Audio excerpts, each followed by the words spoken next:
बंगाल में सीएम योगी की ताबड़तोड़ जनसभाएं, विपक्ष पर जमकर गरजे योगी, विशाल जनसभा को किया संबोधित।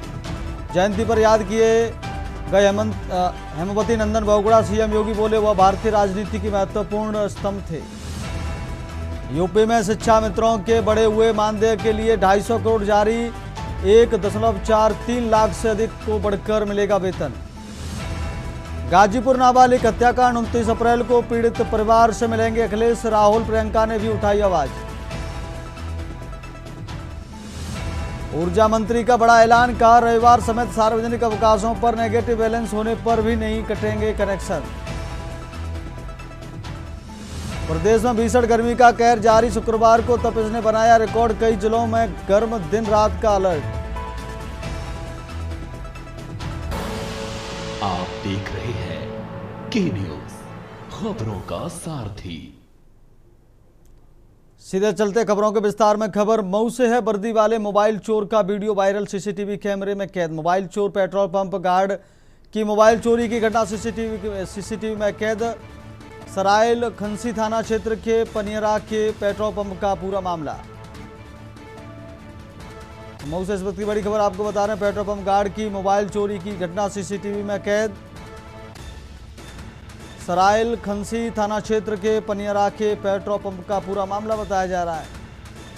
वर्दी वाले मोबाइल चोर का वीडियो वायरल, सीसीटीवी कैमरे में कैद मोबाइल चोर। पेट्रोल पंप गार्ड की मोबाइल चोरी की घटना सीसीटीवी में कैद। सरायल खंसी थाना क्षेत्र के पनियरा पेट्रोल पंप का पूरा मामला बताया जा रहा। वर्दी वाले मोबाइल चोर का वीडियो वायरल। अगली खबर उत्तर प्रदेश से है। उत्तर प्रदेश में 2027 के विधानसभा चुनावों का बिगुल फूंकते हुए समाजवादी पार्टी ने गाजियाबाद के रेडिसन ब्लू होटल में विजन इंडिया कार्यक्रम का आगाज किया। इस कार्यक्रम के जरिए सपा ने आगामी चुनावों के लिए अपना रोड मैप जनता के सामने रखा। कार्यक्रम में मुख्य आकर्षण का केंद्र कैराना की युवा सांसद इकरा हसन रही, जिन्होंने कार्यक्रम में जोश भरा। वहीं सपा मुखिया अखिलेश यादव को इस कार्यक्रम में व्यक्तिगत रूप से शिरकत करनी थी, लेकिन उनके हेलीकॉप्टर में तकनीकी खराबी आने के कारण वह गाजियाबाद नहीं पहुंच सके। हालांकि उन्होंने कार्यकर्ताओं को निराश नहीं किया और वर्चुअल माध्यम से कार्यक्रम को संबोधित किया। समाजवादी पार्टी द्वारा आज गाजियाबाद में मिशन विजन इंडिया का आगाज किया गया है, जिसके हमारे साथ मौजूद है सांसद इकरा हसन जी, जिनसे बात करेंगे। आज जो विजन इंडिया कार्यक्रम को लेकर विजन इंडिया, देखिए कोई भी लीडरशिप जो है बिना विजन के नहीं चलती है, और हमारे आदरणीय राष्ट्रीय अध्यक्ष जी अखिलेश यादव जी पूरे देश भर में इस पैगाम को लेकर चल रहे हैं कि जैसे गाड़ी, अभी हमारे राजीव राय जी ने बोला गाड़ी के लिए इंजन जरूरी है, ऐसे ही एक लीडरशिप के लिए विजन जरूरी है। और आज का हमारा विषय था किसानों से संबंधित, किसानों की क्या पीड़ा है, क्या समस्या है, और ये बेहद गंभीर, बेहद महत्वपूर्ण विषय है, जिसमें कई किसानों ने अपनी बात रखी। राष्ट्रीय अध्यक्ष जी ने इसमें जो अनाउंसमेंट है हमारी पार्टी की तरफ से जब हमारी सरकार बनेगी, उसमें सबसे महत्वपूर्ण पश्चिम उत्तर प्रदेश में आज हम खड़े हैं, ये गन्ना किसानों की भूमि है। तो उन्होंने बेहद महत्वपूर्ण अनाउंसमेंट करी है कि जिधर पर्ची कटेगी और एकदम तभी के तभी अकाउंट में पैसा मिल जाएगा। हमारे किसान जो लागत लगाते हैं उसका भुगतान लेने के लिए, उन्हें अपनी फसल का भुगतान लेने के लिए अक्सर धरने पर बैठना पड़ता है। तो ये बहुत बड़ी समस्या है और इसका समाधान अगर हाथों हाथ होगा तो इससे बड़ी खुशी की बात। सांसद जिस तरह से अगर हम बात करें पश्चिम उत्तर प्रदेश में मौजूद है, यहाँ पर भूमि अधिग्रहण को लेकर तमाम मामले हैं, जिस तरह से भूमि अधिग्रहण की जाती है, तो किसान लगातार धरने प्रदर्शन पर बात करें, चाहे ट्रोनिका सिटी की या फिर हरनंदीपुरम एक योजना आ रही, वहाँ पर जो किसान है उनका कहना है कि पिछले कई वर्षों से जो सर्किल रेट था वो नहीं बढ़ा गया है, और अब ऐसे में वहाँ पर एक योजना लॉन्च की जा रही है, किसानों की जमीन ली जा रही है और लगातार विरोध चल रहा है। तो आपकी सरकार की किस तरह की नीति भूमि अधिग्रहण को लेकर? देखिए, सबसे इसमें ये सवाल यहाँ पर भी उठाया गया और इसका सबसे महत्वपूर्ण जो समझने की बात है वो ये है कि दो तरीके से इंफ्रास्ट्रक्चर डेवलपमेंट होता है, एक केंद्र सरकार करती है और एक राज्य सरकार करती है। हमारी सरकार जब हमारी पार्टी जब सरकार में थी तो आगरा लखनऊ एक्सप्रेसवे के लिए जब भूमि का अधिग्रहण हुआ था, उस दौरान सभी किसानों से बात की गई, उनकी सर्वसहमति से जो दाम उन्हें उचित लगा, उस आधार पे उनको हमने मुआवजा देने का काम किया था। और यही हमारा आगे भी वादा है कि जो भी डेवलपमेंट समाजवादी पार्टी सरकार में आने के बाद करेगी तो किसानों से सीधा संवाद करके उनकी सहमति लेके उनको मुआवजा दिया। आज माननीय राष्ट्रीय अध्यक्ष जी को आना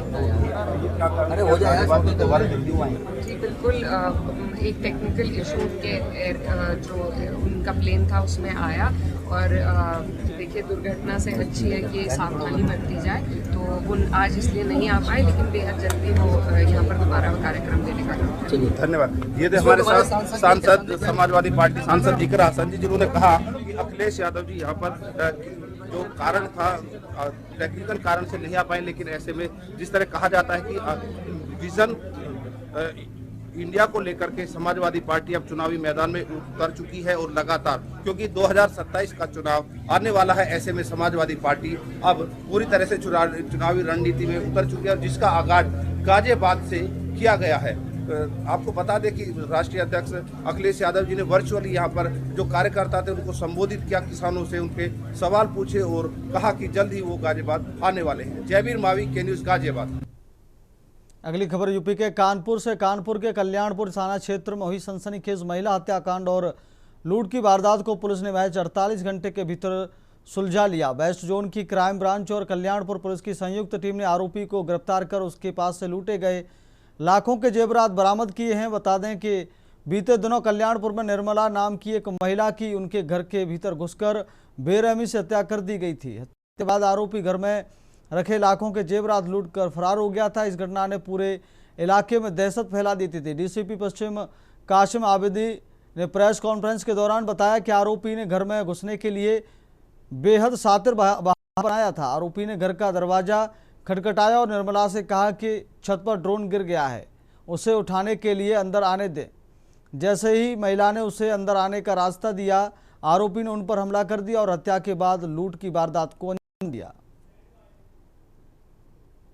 अगली खबर यूपी के कानपुर से। कानपुर के थाना कलेक्टरगंज पुलिस ने नयागंज स्थित एक ज्वेलर्स की दुकान में हुई चोरी का मात्र 4 दिनों में खुलासा करते हुए आरोपी को चुराए गए माल के साथ गिरफ्तार कर लिया है। थाना कलेक्टरगंज में आयोजित प्रेस वार्ता में एडीसीपी अंजलि विश्वकर्मा ने बताया कि विगत 20 अप्रैल को थाना क्षेत्र अंतर्गत ज्वेलर्स की दुकान से सोने के आभूषण चोरी हो गए थे। कानपुर पुलिस की सर्विलांस टीम व थाना पुलिस ऑपरेशन कन्विक्शन के तहत लगाए गए सैकड़ों सीसीटीवी फुटेज खंगालकर 24 अप्रैल की रात 9:13 पर रेलवे रोड अंग्रेजी ठेके के पास आरोपी को दबोच लिया।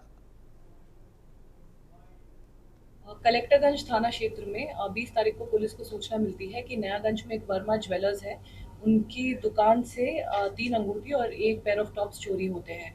इसमें त्वरित कार्रवाई करते हुए टीम गठित की जाती है और विद इन 4 डेज हम लोग कलेक्टरगंज थाना क्षेत्र में ही हम लोग अभियुक्त है आलोक साक्य, इसको गिरफ्तार करते हैं और इससे पूरी 100% रिकवरी करते हैं। घटना आलोक साक्य ने ऐसे की थी कि दुकान पे गया था, वहाँ पे चाय मांगी थी, तो दुकान पे जो वर्कर था वो दुकान को बहुत मोमेंटरीली छोड़ के चला गया था और मौका देख के उसने 3 अंगूठी और 1 पेयर ऑफ टॉप्स अपनी जेब में रख के वहाँ से चला गया। अगली खबर यूपी के हमीरपुर से। हमीरपुर जनपद के सुमेरपुर थाना क्षेत्र में 21 अप्रैल को सड़क के किनारे में मिली महिला की लाश की गुत्थी को पुलिस ने सुलझा लिया है। पुलिस अधीक्षक MS पाठक ने प्रेस कॉन्फ्रेंस के दौरान खुलासा किया कि महिला की हत्या किसी और ने नहीं बल्कि एक ट्रक चालक ने मामूली विवाद के बाद शराब के नशे में की थी। पुलिस जांच में सामने आया कि वारदात वाले दिन ट्रक चालक और महिला ने सुमेरपुर स्थित एक होटल में साथ में खाना खाया था। खाना खाने के दौरान दोनों के बीच किसी बात को लेकर तीखी बहस शुरू हो गई। विवाद इतना बढ़ गया, नशे में धुत ट्रक चालक ने अपना आपा खो दिया और महिला के ही दुपट्टे से गला दबाकर उसकी बेरहमी से हत्या कर दी। हत्या के बाद आरोपी चालक पकड़े जाने के डर से महिला के शव को सड़क किनारे फेंककर ट्रक लेकर मौके से फरार हो गया था। दिनांक 21 अप्रैल को थाना सुमेरपुर क्षेत्र में हाईवे किनारे एक महिला का शव शाम के वक्त एक महिला का शव प्राप्त होने की सूचना प्राप्त हुई थी। इसको तत्काल रूप से स्थानीय पुलिस द्वारा अटेंड किया गया और वहां पर जब मौके पर पहुंचे तो एक महिला की डेड बॉडी वहां पर हाईवे के किनारे जो है मिली थी। इसमें जो है उसको तत्काल संज्ञान में लिया गया और जो प्रथम दृष्टया प्रतीत हो रहा था ये मर्डर का केस प्रतीत हो रहा था। आसपास जब पूछवाया गया तो महिला की उस समय कोई पहचान नहीं हो पाई थी। अगली खबर यूपी के कन्नौज से है। महिला आरक्षण बिल को लेकर कन्नौज में सपा और भाजपा महिला कार्यकर्ताओं के बीच जुबानी जंग तेज हो गई है। सपा मुखिया अखिलेश यादव का पुतला जलाए जाने के विरोध में पूर्व मंत्री विजय बहादुर पाल की पुत्रवधू डॉक्टर पूजा पाल के नेतृत्व में सैकड़ों सपा महिला कार्यकर्ताओं ने प्रदर्शन किया। प्रदर्शनकारियों ने जिलाधिकारी के नाम संबोधित ज्ञापन उप जिलाधिकारी को सौंपा। सपा महिला नेताओं ने भाजपा पर निशाना साधते हुए कहा कि अखिलेश यादव का पुतला दहन गैर संवैधानिक है। साथ ही मणिपुर में महिलाओं के साथ हुई घटनाओं पर भाजपा की चुप्पी पर भी सवाल उठाए। उन्होंने कहा कि महिला आरक्षण बिल 2023 में पास हो चुका है, लेकिन भाजपा इसे परिसीमन से जोड़कर लागू कराना चाहती है, जिससे महिलाओं को गुमराह किया जा रहा है। अगली खबर सीतापुर से है। शहर कोतवाली क्षेत्र स्थित जिला महिला अस्पताल में प्रसव के 24 घंटे बाद नवजात की मौत से हड़कंप मच गया। घटना से नाराज परिजनों ने अस्पताल में जमकर हंगामा किया और डॉक्टरों पर लापरवाही के साथ सुविधा शुल्क लेने के आरोप लगाए। मछरेटा थाना क्षेत्र के रसूलपुर निवासी आशीष अपनी पत्नी सुशीला को प्रसव के लिए अस्पताल में भर्ती कराए थे, जहां महिला ने बच्चे को जन्म दिया। परिजनों के मुताबिक जन्म के बाद बच्चा स्वस्थ था, लेकिन अचानक तबीयत बिगड़ने पर समय पर इलाज नहीं मिला, जिससे उसकी मौत हो गई। परिवार का आरोप है कि पिता दवा लेने गया था, इसी दौरान बाढ़ का गेट बंद कर दिया, जिससे समय पर उपचार नहीं हो सका। परिजनों ने अस्पताल प्रशासन के खिलाफ कार्रवाई की मांग की है। अगली खबर आपको बताते हैं, नारी शक्ति बंधन अधिनियम के मार्ग में विपक्षी दलों द्वारा कथित रूप से अड़ंगा डालने को लेकर महिलाओं का आक्रोश सड़कों पर उतर आया है। शनिवार को चित्रकूट के सीतापुर में भारतीय जनता पार्टी की वरिष्ठ नेत्री दिव्या त्रिपाठी के नेतृत्व में विशाल जनाक्रोश रैली निकाली गई, जिस दौरान महिलाओं ने कांग्रेस नेता राहुल गांधी और सपा मुखिया अखिलेश यादव के खिलाफ जमकर नारेबाजी की और शंख चौराहे पर दोनों नेताओं का पुतला दहन किया। महिला जन आक्रोश अभियान रैली ये हमारे देश के प्रधानमंत्री नरेंद्र मोदी जी के द्वारा और हमारे गृह मंत्री अमित शाह जी के द्वारा जन आक्रोश रैली इसलिए निकाली है कि 17, 18, 19 में जो बिल पास महिलाओं का 33% का हुआ था, उसको कराना सुनिश्चित किया, लेकिन विपक्ष के कुछ नेता राहुल गांधी आज यहाँ भजन संध्या हाल में महिला जन आक्रोश महासभा का कार्यक्रम था। आज यहाँ बहुत अधिक तादाद में महिलाएं आई हुई हैं और महिलाओं के अंदर आक्रोश भरा हुआ है। हर एक महिला के अंदर आक्रोश भरा हुआ है, क्योंकि विपक्ष की पार्टियाँ कांग्रेस हो, सपा हो, डीएमके हो, इन्होंने महिलाओं का अधिकार छीना है। महिलाओं को जो आदरणीय नरेंद्र मोदी जी जो बिल पास कर रहे थे महिलाओं को 33% आरक्षण देकर, वो उन्होंने बिल नहीं पास होने दिया, अपना मत नहीं दिया उनको। देखिए, विशेष सदन जो चला था लोकसभा में 16, 17, 18, माननीय प्रधानमंत्री जी ने सोचा था कि नारी शक्ति बंधन जो अधिनियम था 33% आरक्षण देने वाली बात थी, तो विशेष सदन चला करके उन्होंने सोचा था कि ये बिल हम पास करा लेंगे और पास होके हम महिलाओं को 33% आरक्षण दे पाएंगे और 2029 में हमारी महिलाएं लोकसभा तक पहुंचेंगी। अगली खबर यूपी के फिरोजाबाद से है। जनपद के सुखवाबाद क्षेत्र में एक दर्दनाक हादसा हो गया। जसवंत नगर से मक्खनपुर जा रहे युवक शिवम की चलती ट्रेन से गिरकर मौत हो गई। यह हादसा सुखवाबाद और मक्खनपुर रेलवे स्टेशन के बीच हुआ। मिली जानकारी के अनुसार शिवम थाना मक्खनपुर क्षेत्र के गांव नगला महुआ का रहने वाला था। चाचा की लड़की के टीका लगन में जाने के लिए अपने गाँव जा रहा था। बताया जा रहा है कि यात्रा के दौरान वह ट्रेन से नीचे गिर गया और उसके दोनों पैर कट गए। पैर कटने से काफ़ी खून बह गया था। हालांकि जीआरपी पुलिस ने उसे सिकोहाबाद सरकारी हॉस्पिटल में भर्ती कराया था, जहां उसे डॉक्टरों ने मृत घोषित कर दिया। घटना की सूचना मिलते ही रेलवे पुलिस और स्थानीय पुलिस हॉस्पिटल पहुंची। पुलिस ने शव को कब्जे में लेकर पोस्टमार्टम के लिए भेज दिया। परिजनों को जैसे ही घटना की जानकारी मिली, वैसे ही शादी वाले घर में कोहरा मच गया और परिजनों का रो रो कर बुरा हाल है। ये मेरे चाचा का बेटा है, छोटा, जसवंत नगर से नंगला महुआ आ रहा था। छोटे वाले चाचा की लड़की की आज टीका लगन जा रहा था, तो पता चला कि सुखाबाद ट्रेन में था, मक्खनपुर से उतरना था। पता नहीं ये कैसे गिरा है, क्या घटना हुई है, तो गिरा है। वहाँ से आरपीएफ यहाँ हॉस्पिटल ले आई है और उसके बाद इसमें ट्रीटमेंट शुरू किया है, तब तक वो एक्सपायर हो चुका था। इसका नाम शिवम कुमार है, पिताजी का नाम राकेश कुमार और निवासी नंगला महुआ, थाना मक्खनपुर। ये जसवंत नगर लदपुरा में वहीं पे रहते थे। बड़ा भाई है वो टीचर है, तो दोनों भाई और मम्मी वहीं रहते। अगली खबर यूपी के चंदौली से है। जिले में शनिवार को तेज रफ्तार का जानलेवा कहर देखने को मिला। सदर थाना क्षेत्र के फुटिया गांव के समीप नेशनल हाईवे 19 पर एक तेज रफ्तार कार अनियंत्रित होकर हादसे का शिकार हो गई। टक्कर इतनी जोरदार थी कि कार हाईवे की रेलिंग पीजीआर को तोड़ते हुए नीचे सर्विस रोड पर जा गिरी। इस दर्दनाक हादसे में एक महिला समेत 3 लोग गंभीर रूप से घायल हो गए हैं।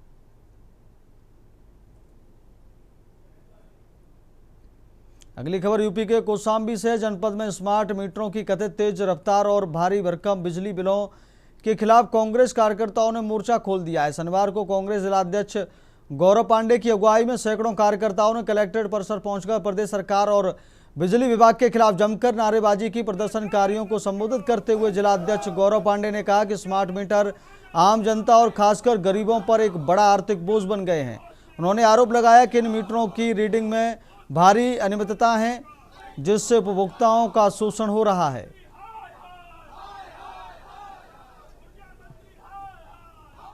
अगली खबर यूपी के जालौन से, जहां होमगार्ड्स एनरोलमेंट परीक्षा शुरू हो गई है, जिसमें भारी तादाद में पुलिस मुस्तैद की गई थी। परीक्षा को निष्पक्ष और पारदर्शी ढंग से संपन्न कराने के लिए जिला प्रशासन पूरी तरह मुस्तैद है। जिलाधिकारी राजेश कुमार पांडे एवं पुलिस अधीक्षक विनय कुमार सिंह ने संयुक्त रूप से विभिन्न परीक्षा केंद्रों का निरीक्षण किया, व्यवस्थाओं का जायजा लिया और अधिकारियों को आवश्यक दिशा निर्देश दिए कि किसी भी तरह की कोई नकल व गड़बड़ी नहीं होनी चाहिए।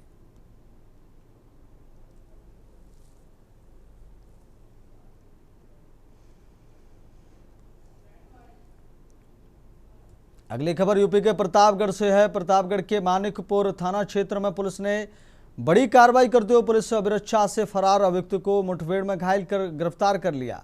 अभियुक्त ने पुलिस टीम पर फायरिंग की, जिसके जवाब में हुई कार्रवाई में उसके दोनों पैरों में गोली लगी।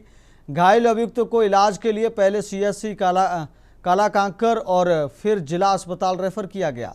पुलिस ने बताया कि उसकी हालत खतरे से बाहर है और आगे की विधिक कार्रवाई जारी है।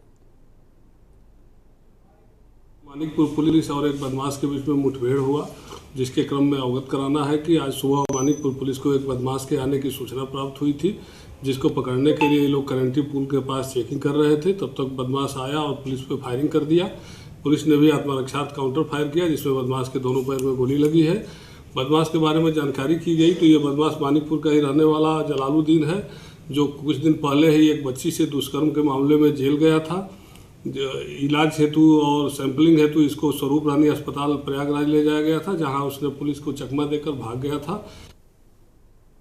अगली खबर यूपी के बाराबंकी से। बाराबंकी के जनपद के बदोसराय थाना क्षेत्र के अंतर्गत आने वाले कस्बे में दिन दहाड़े दबंगई का एक सनसनीखेज मामला सामने आया है। मामूली विवाद को लेकर एक दर्जन से अधिक युवकों ने एक स्थानीय दुकानदार पर जानलेवा हमला कर दिया और सरेआम बाजार में उसे अगवा करने का प्रयास किया। इस घटना से पूरे बाजार में भगदड़ और दहशत का माहौल व्याप्त हो गया। देखते ही देखते विवाद इतना बढ़ गया कि मौके पर एक दर्जन से अधिक दबंग युवक एकजुट हो गए और दुकानदार पर लाठी डंडों से हमला बोल दिया। चश्मदीदों के अनुसार दबंगों ने न केवल सिर्फ युवक को बेरहमी से पीटा, बल्कि भीड़ के सामने ही उसे जबरन गाड़ी में डालकर ले जाने का प्रयास भी किया। हालांकि स्थानीय लोगों और अन्य दुकानदारों के कड़े विरोध के बाद आरोपी अपने मंसूबों में कामयाब नहीं हो सके। अगली खबर यूपी के झांसी से है, जहां बुंदेलखंड विश्वविद्यालय के आवासीय कैंपस में पूर्व सहायक कुल सचिव मनीराम वर्मा का सड़क हादसे में निधन हो गया। घटना उस वक्त हुई जब मनीराम वर्मा अपनी बेटी दमयंती वर्मा के घर के पास से लौट रहे थे। परीक्षा भवन की ओर से एक तेज रफ्तार कार ने उनकी स्कूटी को टक्कर मार दी। फिलहाल मनीराम वर्मा का पोस्टमार्टम कराया जा रहा है। पुलिस जांच में जुटी है।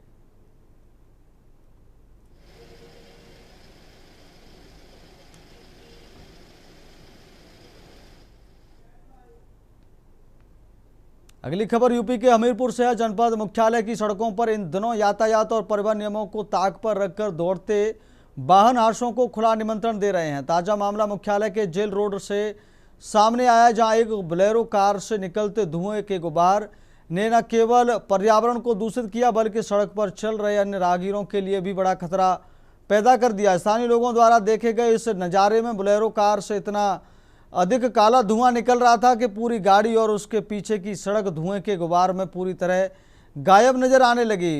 विजिबिलिटी शून्य होने के कारण पीछे से आ रहे 2 पहिया और 4 पहिया वाहन चालकों को भारी दिक्कतों का सामना करना पड़ा। अगली खबर यूपी के बाराबंकी से है। जनपद के फतेहपुर थाना क्षेत्र के हजरतपुर बिलोली गांव में शनिवार को एक हृदय विदारक घटना सामने आई है। यहां मिट्टी लाने गई एक महिला की संदिग्ध परिस्थितियों में मौत हो गई, जिसके बाद उसके पति ने भी फांसी लगाकर अपनी जीवन लीला समाप्त कर ली।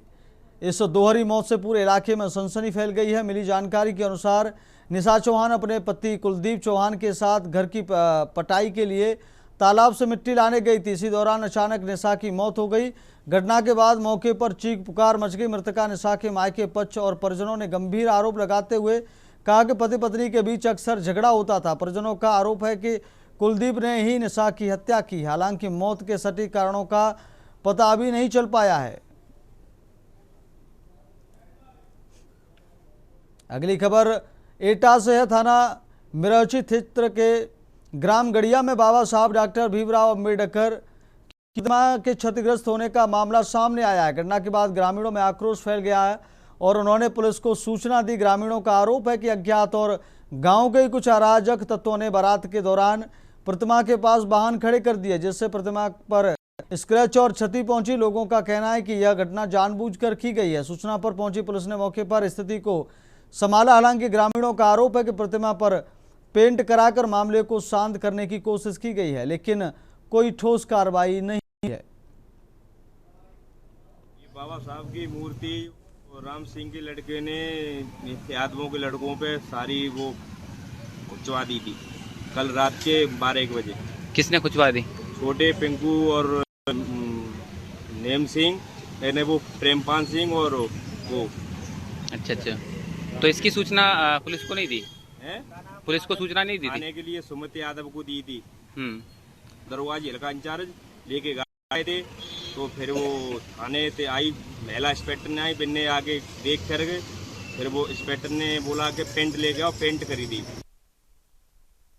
यूपी के एटा जनपद से है। एटा जनपद में अपराध नियंत्रण और चोरी की वारदातों पर अंकुश लगाने के लिए वरिष्ठ पुलिस अधीक्षक एसएसपी डॉक्टर इलामारन द्वारा चलाए जा रहे अभियान को एक बड़ी सफलता मिली है। एटा पुलिस ने सक्रियता दिखाते हुए चोरी की घटनाओं को अंजाम देने वाले एक शातिर गिरोह का पर्दाफाश किया है।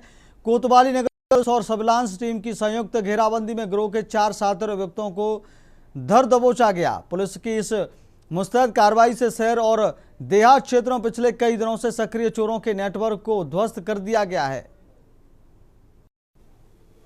दिनांक 21 और 22 को लगातार 2 दिन कोतवाली देहात और कोतवाली नगर में चोरी की वारदात सामने आई, जहां पर मशीनरी और वर्कशॉप में बैटरी और कुछ मशीनरी का सामान और नकदी वहां से चुराई गई। थाना पुलिस, एसओजी और सर्विलांस टीम संयुक्त प्रयासों के द्वारा 3 चोर, 1 मुख्य अपराधी और 3 सह अभियुक्त चोर इसमें गिरफ्तार हुए और उनके पास से बरामदगी हुई, जिसके तहत धारा की बढ़ोतरी करते हुए उन्हें जेल भेजा गया।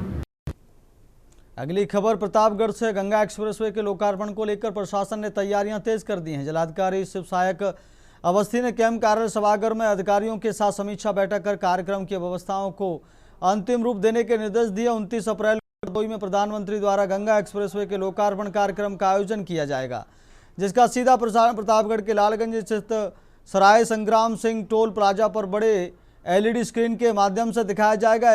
डीएम ने सुरक्षा, यातायात, पेयजल और स्वच्छता जैसी व्यवस्थाओं को दुरुस्त रखने के सख्त निर्देश दिए। करीब 594 किलोमीटर लंबे इस एक्सप्रेसवे से मेरठ से प्रयागराज तक 12 जिलों को जोड़ते हुए प्रदेश के विकास और आवागमन को नई गति मिलने की उम्मीद है।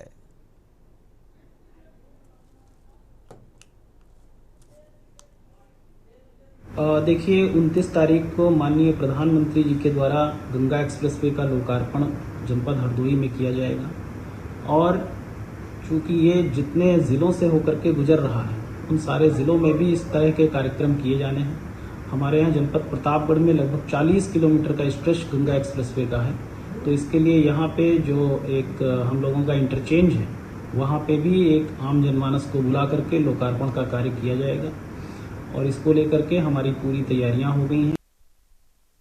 खबर उत्तर प्रदेश में मेरे साथ इतना ही। देखते रहिए के न्यूज़ इंडिया। नमस्कार।